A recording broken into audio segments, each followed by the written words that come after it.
Yeah. It's all that therapy I went to. It is what it is. Ladies and gentlemen, Christian Maglione. Thanks, guys. So let me ask you, how did you get in? Did you drive? Did you take an Uber here, or did you take the train? I like to take the train. You know, it's super convenient. I don't have a car yet. But one thing that's always consistent, there are always really weird people on the train. You know, think of like, you got your psychopaths, you got your nutcases that like to talk to themselves for 14 stops straight with a Dumbledore beard down to their feet, like, I'm gonna kill her, I don't care. I saw something that I haven't seen since I was a kid. One of those Jesus freaks that likes to come on the train with their little cardboard box sign made out of, with something written on them in Sharpie that they stole from a CVS or somewhere. Yeah, this guy's just like preaching at the top of his lungs to everyone. He's like, Jesus knows what you've done. He knows who you are and what sins you've committed. You must repent before you get sent to hell. And I'm like, oh, okay then. Maybe if you dial down the crazy just a smidge, and turn down the volume a couple notches, I might want to hear what you have to say. But there's already a place for this. It's called church. Yeah. I don't go into the church with baggy pants and a boombox blasting Tupac and Biggie while Father Madtouch is doing his sermon. Oh, looks like I'm in the wrong place. Take it easy, altar boy.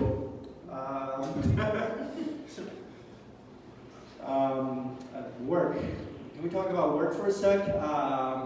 I got this guy at work. We call him the Hamburglar because he keeps stealing everybody's lunches. So while I'm cleaning, my boss is just typing away at his computer. This motherfucker's out there prowling around, going through everybody's food, and just like taking whatever he wants. He's like, what am I gonna have today? Mexican or Italian? And I thought it was hilarious until it happened to me. That's when I drew the line. So now, twice a week, every week, I bring 2 sandwiches to work with me. I got one that I keep on me at all times, and another one with my name on it on a bag that I put in the fridge for the Hamburglar, but he doesn't know that yet. But he will, because not only is there ham, cheese, pickles, and onions in there, there's also some peppered Viagra that I tossed in. So if he steals it, everyone's gonna know for 4 hours. I'll be passing him in the hallway. We'd look down and be like, hey, Hammy, you have a nice lunch? He's like, fuck you, man. I'm gonna pick up my kids at preschool. Well, that ought to be an interesting conversation with the principal. The moral of the story is don't steal, because karma comes around. Speaking of all work also, I told my boss I got monkeypox. I was doing a little scratching my arms and eating a banana, and he thought it was funny. And I took it a little bit too far. I started making noises and throwing my shit at people like, ah! I guess that's where they draw the line. But you know what? I'm happy it's called monkeypox. We needed an STD with a cute name. Because who doesn't like monkeys?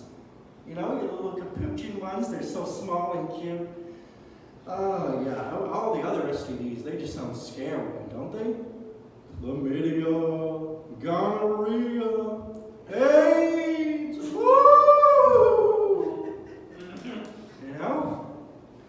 Just like, yeah, let's pick out some cute names. From now on, they should just do that. They should just give every disease, STD, anything you catch. The cuter you have, the cuter it sounds, the worse you've got it. Jenny's got pinky pox. Oh, shit.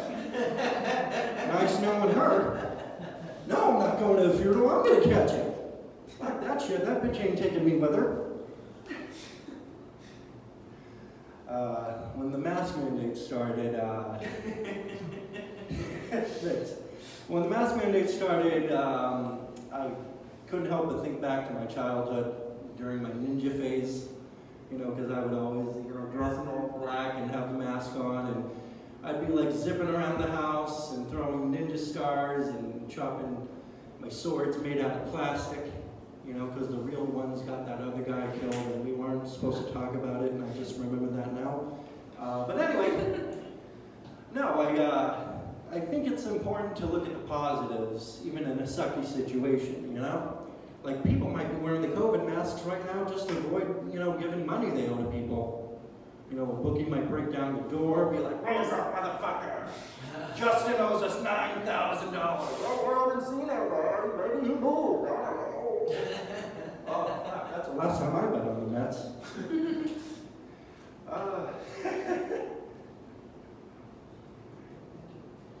And I was playing Monopoly last week with my parents. Am I allowed to use the rope in Monopoly to hang myself? Am I allowed to use the rope and clue to hang myself in Monopoly jail? Because it changes you. Being in there for 3 whole turns on some trumped up charges that they carded you with. They're just like, go directly to jail. Why? Jack shit reasons, that's why. They don't give you anything, no evidence, no trial, no appeals, no ass cones to protect yourself in the shower. You're just screwed. But then you get $200 for pass and go again, and you're like, I guess it wasn't so bad. If you make it. Another thing, anybody here like, stage shows? Like, not just comedy, but musicals and stuff. Well, I went to this show a couple months ago. It's called Potted Potter. Now, I'm a huge Harry Potter fan. I don't know if anyone else is, but I'm a massive Harry Potter fan, and I was expecting to see something good. It really wasn't. At the start of the show, when they're like, if anything goes down, exit stage left.